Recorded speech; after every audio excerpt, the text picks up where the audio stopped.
E aí pessoal, boa noite. Estamos aqui testando mais essa ferramenta. Eu já tentei umas 3 vezes, eu perdi a gravação umas 3 vezes. Então, se vocês acham ruim às vezes estar em casa, pensem que os professores passam pela mesma coisa.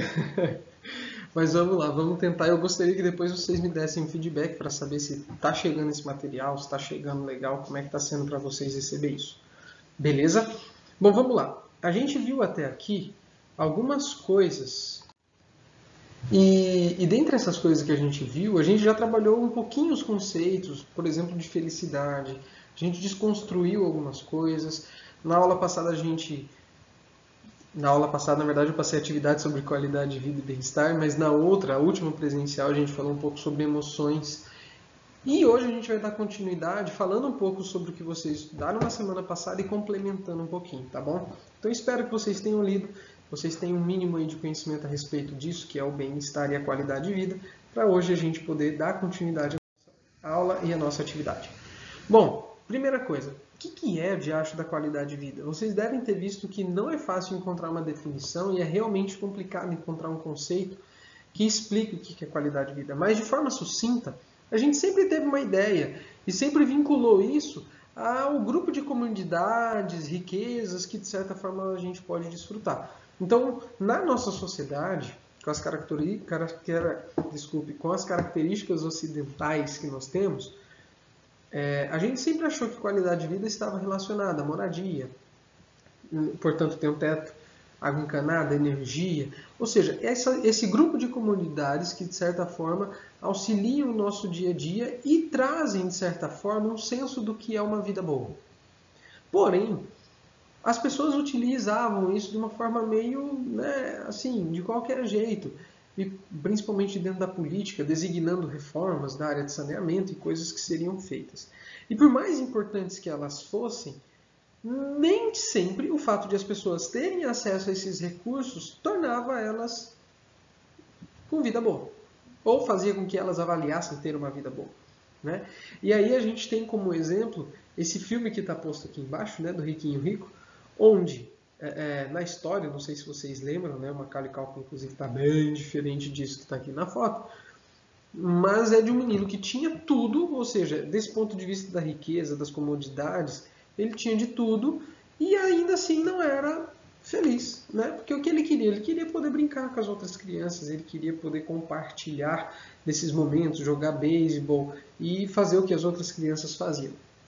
Então vamos lá, a qualidade de vida, por mais importante que sejam os fatores objetivos, ela conta com outros elementos. Um deles que acabou sendo introduzido ao longo do tempo é a variável ambiental, que tem a ver com os aspectos biogeoquímicos do ambiente onde a gente se situa, onde a gente se encontra. Ou seja, a qualidade, por exemplo, da nossa água, do nosso ar, do nosso trânsito, são coisas aí que vão influenciar na qualidade de vida. Eu acredito que todos vocês concordem com isso. E aí a gente parte para a definição da Organização Mundial da Saúde sobre o que é qualidade de vida. Se a gente for prestar atenção, a Organização Mundial da Saúde define como a percepção do indivíduo sobre a sua posição na vida, no contexto da cultura e dos sistemas de valores nos quais ele vive e em relação a seus objetivos, expectativas, padrões e preocupações. Olha que interessante. Se até pouco tempo atrás a qualidade de vida ela era avaliada por aquilo que, de certo modo, a gente conquistava do ponto de vista econômico, do ponto de vista demográfico, do ponto de vista da moradia, saneamento, essas coisas, a Organização Mundial da Saúde vai trazer uma perspectiva subjetiva da qualidade de vida.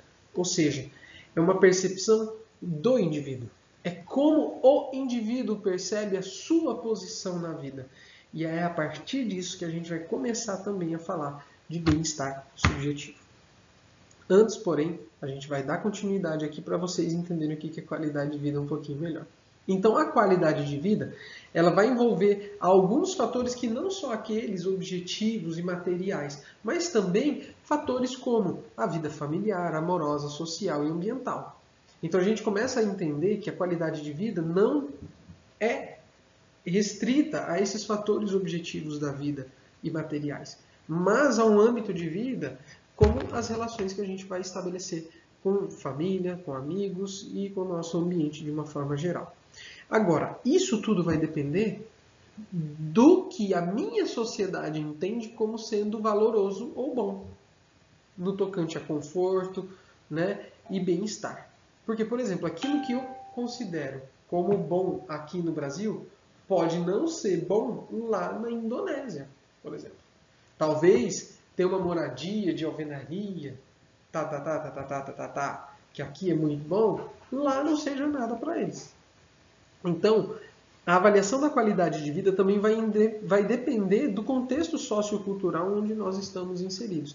Aquilo que nós, enquanto sociedade, valorizamos e estabelecemos como sendo um padrão de conforto e de boa vida. Fechou? E aí, a partir disso, a gente pode começar a pensar nessa distinção entre bem-estar objetivo e bem-estar subjetivo. Né? Por quê? Porque a qualidade de vida ela vai acabar incluindo uma variedade de condições que podem alterar ou afetar a percepção que o indivíduo tem, assim como os sentimentos e comportamentos relacionados ao funcionamento dele no dia a dia. Então vão ter fatores que podem influenciar nessa qualidade de vida, mesmo dentro de uma mesma população. O bem-estar objetivo, então, tem a ver com essas ocorrências objetivas, como eu falei, saúde, salário, renda, educação, moradia.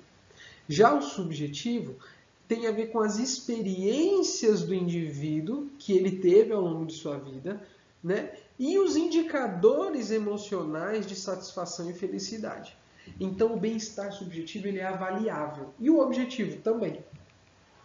Tudo isso que eu estou falando compõe ou ajuda a compor os estudos sobre qualidade de vida.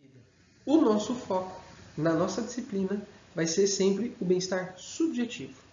Tá bom? E eu já vou falar para vocês por quê. Então, só para que fique claro, o que é o bem-estar objetivo? São aqueles fatores econômicos e sociodemográficos da vida que contribuem para a qualidade de vida.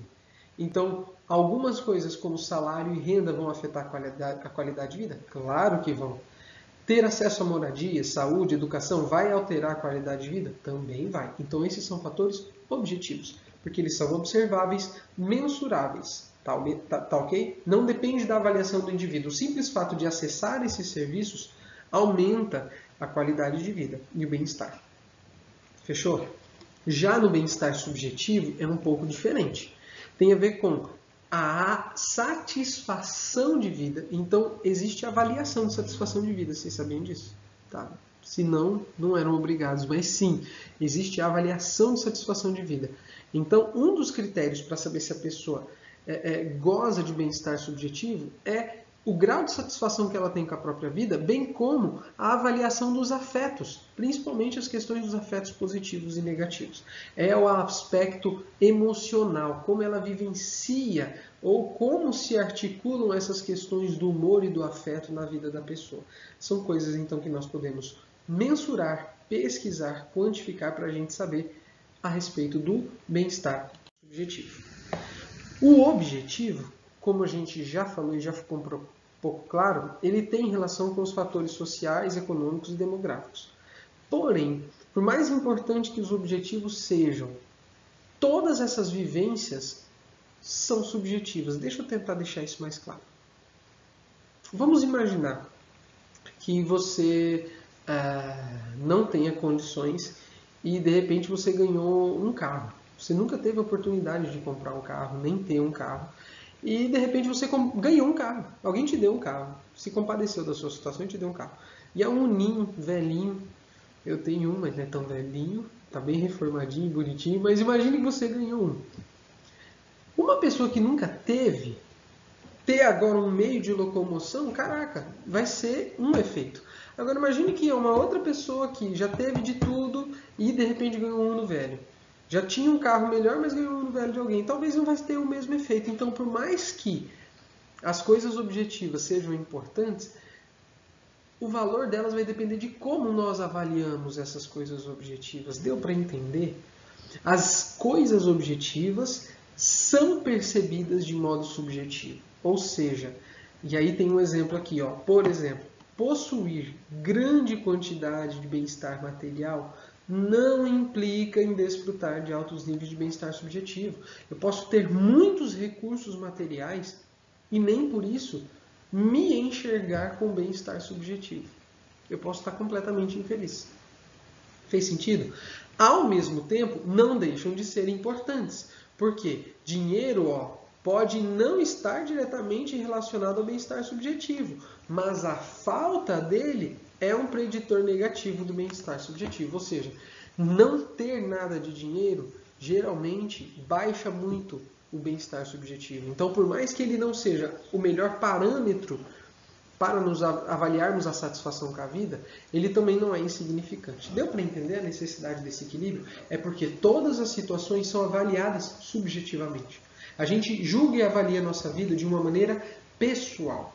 Ah, mas vocês já devem ter ouvido isso. Ah, para com isso, você tem isso, tem aquilo, mas a pessoa às vezes não sabe como que essas coisas são para você.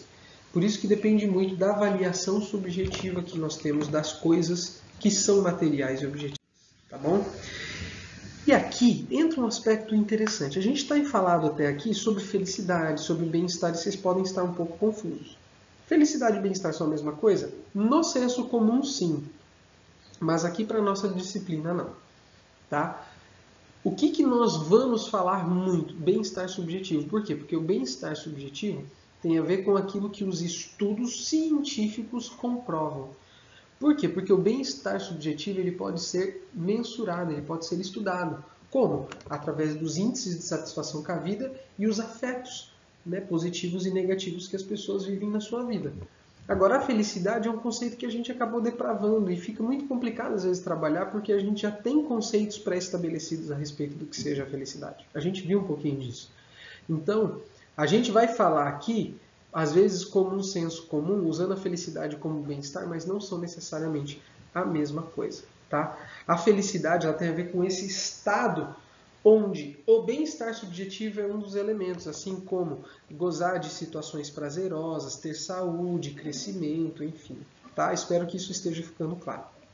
Eu coloquei essa questão do hedonismo, que vocês podem ver, apenas para vocês entenderem que há um elemento importante na satisfação ou na felicidade aí, que é o elemento do hedonismo. Né? O que seria isso? Seria o bem-estar centrado no prazer. Ter situações que nos tragam prazer é importante? É. Assim como a eudaimonia e o florescimento. Esse florescimento aqui tem a ver com os aspectos do crescimento e autotranscendência do bem-estar. Ou seja, no sentido da busca do ser humano ir além de si mesmo, em busca de um significado maior em sua vida, consequentemente de suas ações. Ou seja, a busca do prazer por ele mesmo, essa coisa meio do hedonismo, é bom, é importante? Muito provavelmente. Mas vai ter um outro aspecto da felicidade, que é o florescimento, a eudaimonia, que tem muito mais a ver com o significado de viver algo para além de nós mesmos. E a gente vai trabalhando isso ao longo da nossa disciplina. Eu só quis introduzir esses conceitos para vocês irem se familiarizando com eles. Tá bom? Agora, há alguns estudiosos que vão falar a respeito da felicidade que ela é determinada por alguns fatores. Por exemplo, cerca de 10% seria das nossas circunstâncias. E as circunstâncias, como vocês sabem, mudam. Às vezes nossa situação financeira está boa e de repente, por causa do coronavírus da vida, a gente se afunda, né? Ou a gente às vezes está casado e às vezes se divorcia. Nossa felicidade depende em cerca de 10% dessas circunstâncias da vida. Agora, 50% depende da carga genética. E aqui talvez algum de vocês tenham até arrepiado. Falando, caraca, será que minha genética é boa para isso? Será que minha genética me permite ser feliz? Antes que vocês entendam, por que boa parte é definido pela genética? Porque a genética ela meio que estabelece o modo como nós nos relacionamos com a realidade, com o mundo. Né? Não apenas o mundo interno, mas também com o mundo externo. Tem pessoas, por exemplo, que são mais extrovertidas, tem pessoas que são mais introvertidas, e isso por temperamento. Né? Elas nascem, geralmente, com temperamentos diferentes. Porém, o que a gente está falando aqui é que tem pessoas que têm uma tendência maior para extrair do seu mundo, da sua realidade, coisas mais positivas, enquanto outras extraem nessa relação mais coisas negativas. E isso tem a ver com a genética. Sim. Tá? Aí você deve estar pensando, puta, eu estou perdido. Não, peraí. Porque 40% da felicidade é determinado por ações cotidianas que a gente implementa ou pode implementar para a gente gozar de felicidade. E o mais importante, que essas ações cotidianas elas vão mudando como nos comportamos, agimos e pensamos a nossa vida. Então, olha lá, são ações intencionais que a gente pode implementar que recaem em nosso comportamento, forma de agir e pensar. Ou seja, ações intencionais que vão mudar a nossa forma de agir e, inclusive, a nossa forma de pensar e, portanto, nossa forma de se relacionar com a realidade. Vocês entenderam a importância disso? E é por isso que eu queria dar uma ênfase aqui. Eu não tenho como mudar a carga genética de ninguém, nem a minha. Mas eu posso implementar ações, e é isso que a ciência tem mostrado, que mudam o meu grau de satisfação com a vida. E esse é o foco da nossa disciplina. É a gente poder aprender alguns conceitos e implementar algumas ações que possam aumentar os índices de bem-estar subjetivo. Beleza? E aí a gente vai falar então do danado do bem-estar subjetivo. Ora, mas o que seria o bem-estar subjetivo? Eu já adiantei um pouco, mas tem a ver com as respostas emocionais e os domínios da satisfação e julgamento de satisfação da vida. Eu vou explicar isso melhor. Mas tem a ver sobre como as pessoas pensam e avaliam a sua própria vida. E nessa avaliação que as pessoas fazem sobre a própria vida, as crenças são muito importantes. Muitas vezes a gente nutre crenças que são completamente desconexas da realidade. Por exemplo, às vezes a gente esperava estar num patamar, só que é um patamar que existe apenas aqui. Só na nossa ideia. Porque eu não estou ainda como eu gostaria, no emprego que eu gostaria, no relacionamento que eu gostaria, com o carro que eu gostaria, mas a gente muitas vezes desconsidera aquilo que já foi efetivamente conquistado e fica preso a uma crença de que tinha que estar em outro lugar. Esse é um tipo de crença que pode, por exemplo, prejudicar. Então, nessa avaliação que a gente faz da própria vida, aquilo que nós cremos a respeito de nós, dos outros e do mundo, pode influenciar sim a nossa forma de avaliar a própria vida. E existe um outro âmbito além dessa avaliação, que é o elemento afetivo, que é de longo prazo, que tem a ver com os sentimentos de bem-estar relativamente duradouros que a gente experimenta durante a vida. Então, quando a gente for falar do aspecto afetivo aqui, a gente está falando numa perspectiva de mais longo prazo, porque vivências emocionais negativas a gente vai ter todo dia. Todo dia. Se vocês assistiram o filme do Divertidamente, se vocês fizeram o trabalho de vocês, vocês viram. Todas as emoções são importantes. Todas.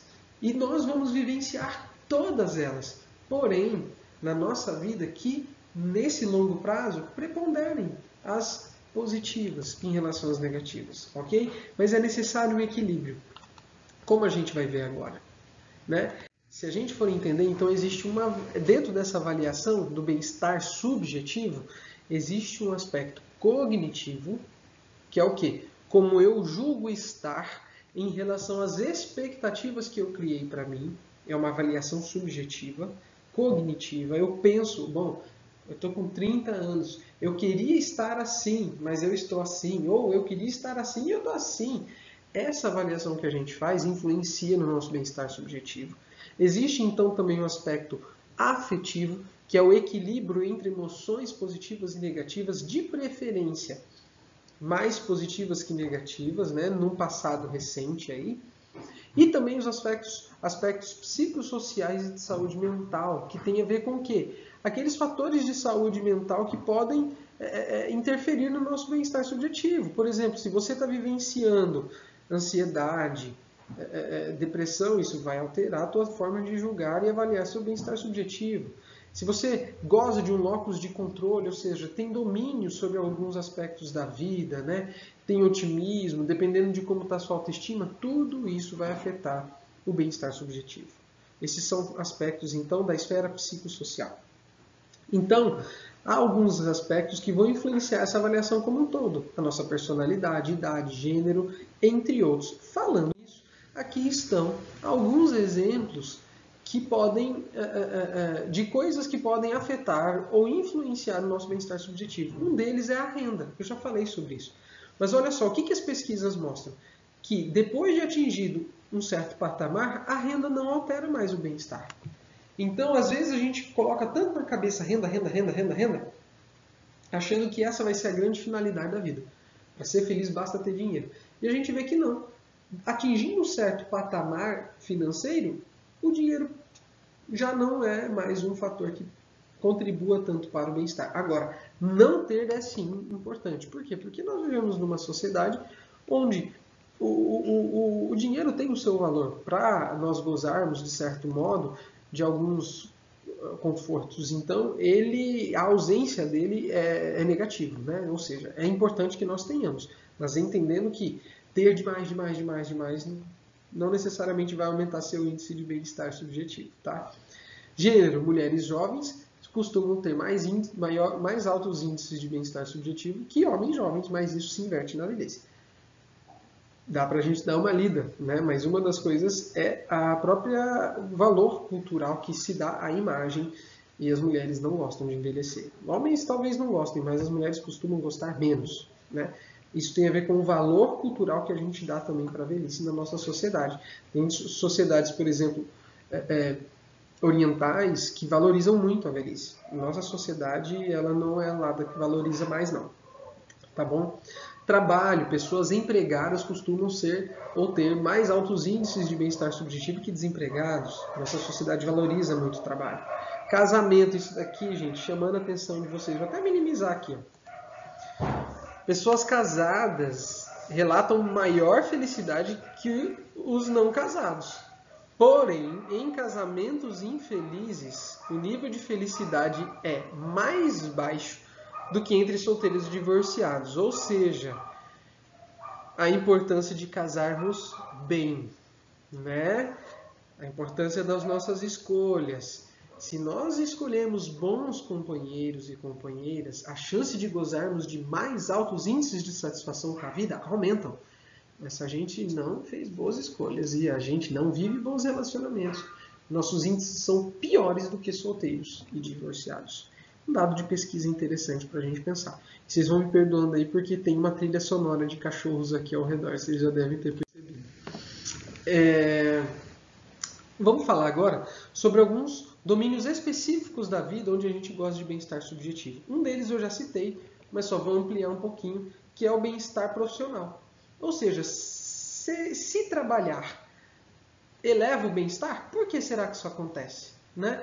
Bom, um dos primeiros motivos é porque trabalhar traz alguns benefícios embutidos. O primeiro é a aquisição de conhecimento, que é muito valorizado na nossa cultura. O segundo é a identidade. Vocês podem ver que quando a gente se envolve com algum tipo de trabalho, principalmente quando nós gostamos e nos envolvemos de fato com o trabalho, a gente já fala isso na nossa identidade, a gente já se apresenta, né? Olha, meu nome é Hudson, sou psicólogo. Eu nem falei outra coisa, mas logo já vem, olha, sou psicólogo. Ou seja, a profissão ela faz parte daquilo que nos constitui como sujeitos. A gente acrescenta isso à parte da nossa identidade. Portanto, o trabalho traz senso de identidade, né? De quem você é. Né? Ele ajuda nessa definição e isso também é bacana. Status. Oferecer suporte social positivo, e aqui eu vou linkar com a última parte. Por que o trabalho oferece suporte social positivo? Quando é positivo, né, gente? Vamos pensar assim. Porque relacionar-se com colegas de trabalho pode, se isso for bom, se isso for positivo, aliviar o estresse e eles podem servir aí como uma referência para momentos difíceis. Quantas vezes já não recorremos a um colega de trabalho para falar, pedir orientação, quem sabe simplesmente desabafar, ou ter programas para fazer como lazer. Ou seja, as relações sociais do trabalho, se positivas, elas podem proporcionar alívio de estresse, ansiedade e cansaço. Então vale muito a pena também ter bons relacionamentos no trabalho. E por fim, o trabalho também traz prestígio, salário, benefícios, são questões até objetivas aqui, né? E que cobra, evidentemente, o seu ônus, né? As horas de trabalho e jornada que são exigidas para que você goze dessas benesses. E tá tudo certo, tá agregado. O que é importante a gente destacar dentro do universo do trabalho? É que o bem-estar ele tem muito mais a ver com a ocupação que escolhemos do que a quantidade que ganhamos. É claro, se o seu grande objetivo de vida, grande meta de vida sempre foi ganhar dinheiro, se você estiver num trabalho que não te dá dinheiro, você vai ter pouca satisfação nesse trabalho. Mas, via de regra, o bem-estar profissional tem relação com aquilo que nós escolhemos a partir daquilo que nós chamamos de forças pessoais e talentos. Ou seja, são características pessoais, forças que nós temos e as quais nós podemos desenvolver no nosso trabalho, né? Isso vocês vão perceber, por exemplo, da aula de um professor para o outro. Vocês vão perceber que um leva mais jeito, outro leva às vezes menos jeito. Tem pessoas que vão trabalhar 12, 15 horas no trabalho, enquanto outros trabalham 8. Por quê? Porque o cara gosta, ele se sente bem fazendo aquilo que faz. E aí a importância, gente, do autoconhecimento, de nós sabermos por que nós escolhemos, fazermos escolhas conscientes, né? A gente já abordou um pouquinho do autoconhecimento, mas eu só estou dando ênfase, porque no trabalho isso também é válido, né? É possível gozar de bem-estar no trabalho? Sim. Como? Através primeiro da escolha, né? Através primeiro da escolha. De nós escolhermos atividades que possamos nos engajar. A gente vai falar isso em aulas futuras, tá bom? Então, quem gosta do que faz é mais comprometido e mais feliz. Por isso que o trabalho não é tão trabalhoso e você pode gozar de altos índices de bem-estar no trabalho. Não importa se numa empresa, não importa se no campo, o importante é você fazer o que você gosta, beleza? Bem-estar financeiro. Isso daqui também é importante, né? O bem-estar financeiro é válido? Claro que é, mas depende até menos da quantidade que ganhamos e muito mais de como gastamos os nossos recursos. E as pesquisas mostram que os mais felizes são aqueles que usam sua renda ou seus recursos para coisas além de si mesmos, que não têm gastos egoístas. Sim, é isso mesmo. Quanto mais gastamos com outros, no sentido de ações que não são voltadas apenas para mim, gozamos de bem-estar geralmente maior, ok? Prosseguindo então, o bem-estar social. E aqui eu já estou perto do fim da nossa aula de hoje, né? Nossos hábitos, comportamentos e saúde são influenciados pelas pessoas com quem nós nos relacionamos, ou seja, por nossa rede de contato. Vocês já devem ter ouvido isso em algum outro lugar, né? Isso é verdade. Ou seja, as pessoas com quem nós nos relacionamos costumam influenciar a nós mais do que a própria família. E a partir disso é muito importante esse conceito da amizade. Por quê? Porque a amizade ela é uma importante forma de receber suporte social, que eu falei ali agora sobre o trabalho, ter pessoas com quem contar. A própria pessoa escolhe as suas amizades, então, meu parceiro, às vezes você se queixa da tua família, mas a amizade é você que escolhe. Você escolhe com quem se relacionar do ponto de vista da amizade. Então, esse é um grande benefício, você poder escolher as pessoas com quem você se relaciona. Então, a escolha das nossas amizades é muito importante.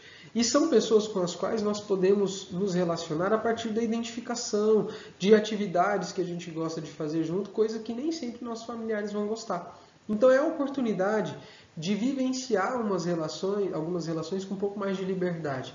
Às vezes a gente não é com nossa família do jeito que a gente é com nossos amigos, porque essas relações de amizade dão mais liberdade para isso. E elas são extremamente salutares, né?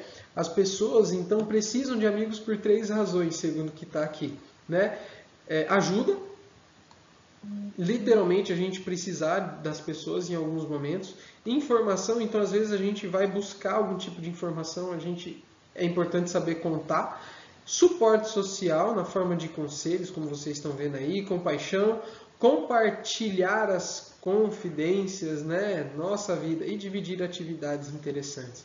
Então, são motivos pelos quais nós podemos nos associar e constituir amigos. E não menos importante, é importante destacar que as relações sociais são uma grande fonte de proteção no sentido do desenvolvimento de adoecimentos mentais. Mas relações tóxicas aumentam muito o risco, não só de adoecimento, mas de vivenciar baixos índices de bem-estar subjetivo. Então, mais uma vez, a possibilidade de nós termos nas nossas relações fontes de referência positiva, né? E de nós minimizarmos, as relações tóxicas ou negativas, tá ok? Os vínculos mais sólidos são um fator, portanto, de proteção até contra o suicídio. ter boas amizades ou relações familiares é extremamente positivo, é extremamente benéfico. A gente vai ter uma aula só sobre relações positivas. E isso vai influenciar em outros aspectos da nossa vida, como esse, né? A gente costuma aí na quarentena brincar que a gente vai ficar tudo rolicinho, mas os nossos hábitos são influenciados, como a gente viu, pelas pessoas com quem nos relacionamos. Então pouco adianta se você quer entrar na dieta, se você só curte página de comida, né? Se você só sai para comer com os amigos, meu amigo, aí fica difícil, né? Realmente fica complicado. E por fim, gente, um dos aspectos muito significativos que a gente tem para falar, que o Mihaly Csikszentmihalyi vai dizer, é sobre a família. Mas não é qualquer tipo. E vocês muito bem devem saber disso. Porque a família, ela é um fator que beneficia muito a satisfação de vida quando possui objetivo comum, ou seja, quando as pessoas da família estabelecem metas e objetivos em comum, não é só cada um por seu lado. É claro que é importante que cada indivíduo tenha os seus objetivos e metas, mas é importante que, enquanto família, existam propósitos e objetivos comuns pelos quais eles devem lutar e se envolver, ok? Canais de comunicação abertos, que aqui estão um dos grandes problemas na aula sobre relacionamentos positivos, a gente vai abordar. Caraca, às vezes tu é uma porta fechada, né? A pessoa quer entrar no sentido de se relacionar, de se comunicar, e você não aceita. Ou você se relaciona com alguém que é uma porta fechada e não aceita. Ou seja, uma família que proporciona satisfação com a vida tem canais de comunicação abertos. As pessoas podem chegar umas às outras. E vocês devem estar se perguntando, mas como? Ouvindo. Começa assim, dando importância ao que o outro com quem você convive tem a dizer. Isso é uma porta aberta. É o contrário justamente de, eu não quero ouvir o que você tem para dizer. É uma porta aberta. Né? Ou seja, que as pessoas podem chegar até você e da mesma forma que você possa chegar às pessoas. Então, canais de comunicação abertos geralmente são indicativos de uma família que vai ter altos índices de satisfação com a vida. Proporcionar de maneira gradativa oportunidades crescentes de ação. Às vezes a gente quer que uma criança de 5 anos tenha condição de sair trabalhando. Cara, a gente não começa chutando ela de casa para ela morar sozinha. Ela começa arrumando a cama, depois arrumando o quarto. Ou seja, a família tem que oportunizar a liberdade de forma gradativa. A sua ação tem que vir de forma gradativa. Você não pode esperar que uma criança de 5 anos defina se você vai mudar de um estado para o outro ou não. Não tem que ser dela esse peso. Essa é uma responsabilidade muito grande. Então você vai dando gradativamente as oportunidades de ação. Deu para entender? Espero que tenha ficado claro. Se vocês precisarem, depois eu dou outros exemplos. Ambiente de confiança, que eu acredito que dispensa muitos comentários, né? É você ter segurança a respeito do que possa vir do outro, né? Confiança, é você confiar, é você ter um mínimo de grau de previsibilidade no outro e a respeito daquilo que você pode contar com ele, né? Vida familiar, então, pode gerar muita satisfação. É claro que há a possibilidade de meios familiares que não são tão felizes. E agora a gente vai falar sobre os casamentos. Começamos falando isso lá atrás e agora a gente dá continuidade. Os relacionamentos amorosos são sim uma grande fonte de satisfação, porque a partir deles a gente pode desfrutar de companheirismo e intimidade. Geralmente, os homens e mulheres que se dizem muito felizes são casados. Em média, eles são muito mais felizes do que aqueles que têm outro estado civil. Porém, são os mais infelizes quando têm um casamento infeliz. E aqui a gente começa a perceber alguns fatores que foram entendidos através das pesquisas como contribuindo para um casamento feliz. Então, o que são os casamentos felizes? O que existe neles de tão especial? Primeiro, ações não verbais agradáveis, ou seja, formas de expressar afeto que não são apenas através de palavras, mas são literalmente através de gestos, de feições. A gente tem também beijos, presentes, ou seja, formas de gratificar esse outro, e às vezes não precisa ser presente. Deve estar a gente pensando aí, ai, nunca recebi um presente. Mas às vezes comportamentos prestativos. As pessoas fazerem algo umas pelas outras. Casamento feliz geralmente tem disso, né? Demonstrações, portanto, não verbais. Eu amo você. Isso é verbal. O que são ações não verbais? Essas outras coisas. Ações não verbais, né? De afeto e carinho. Isso é mais importante do que as verbais. Que fique claro, né?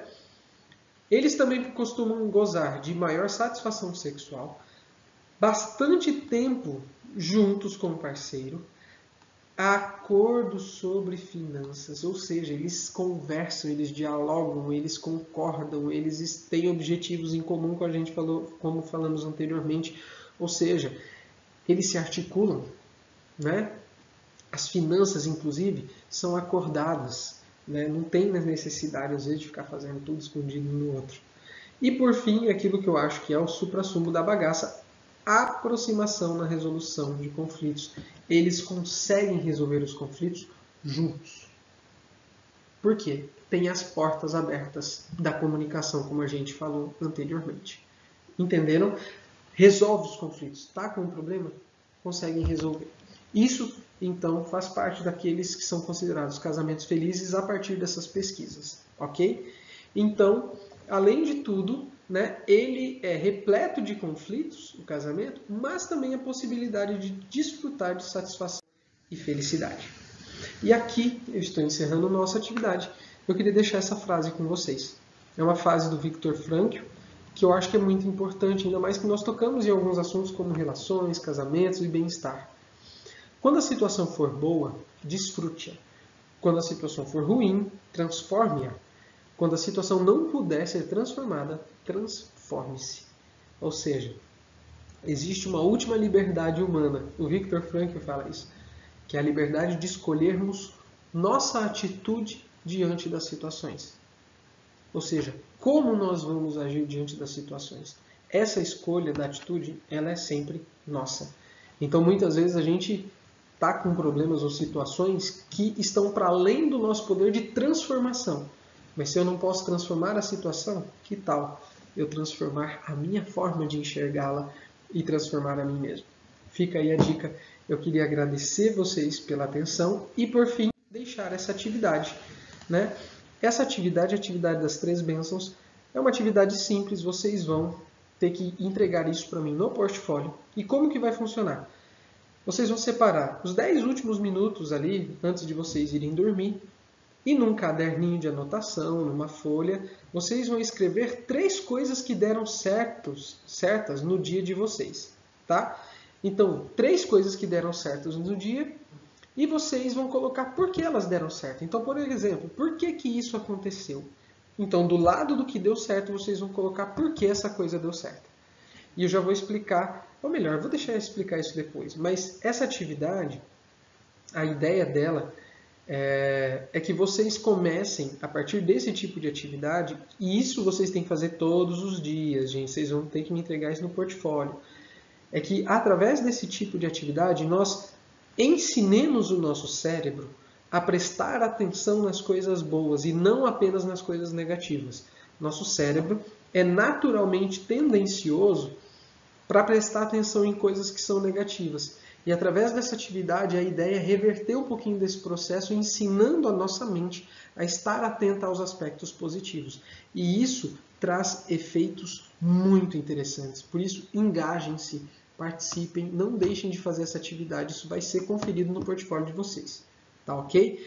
Façam isso, gente, por pelo menos 2 semanas. 2 semanas. Ou 10 dias. Vou dar uma aliviada para vocês. 10 dias. Todos os dias, 3 coisas que deram certo. Beleza? Foi um prazer estar aqui com vocês, apesar dessa dificuldade tecnológica. E eu espero feedback. Falem para mim se vocês receberam o material, se está tudo ok. E a gente vai aprimorando e melhorando conforme o tempo. Espero que vocês se cuidem e que esse período aí seja também para nosso crescimento, reflexão, para repensarmos um pouquinho a nossa vida e o nosso envolvimento com as coisas, né? Tiremos tempo para isso. Um grande abraço, nos vemos na próxima aula, tá ok?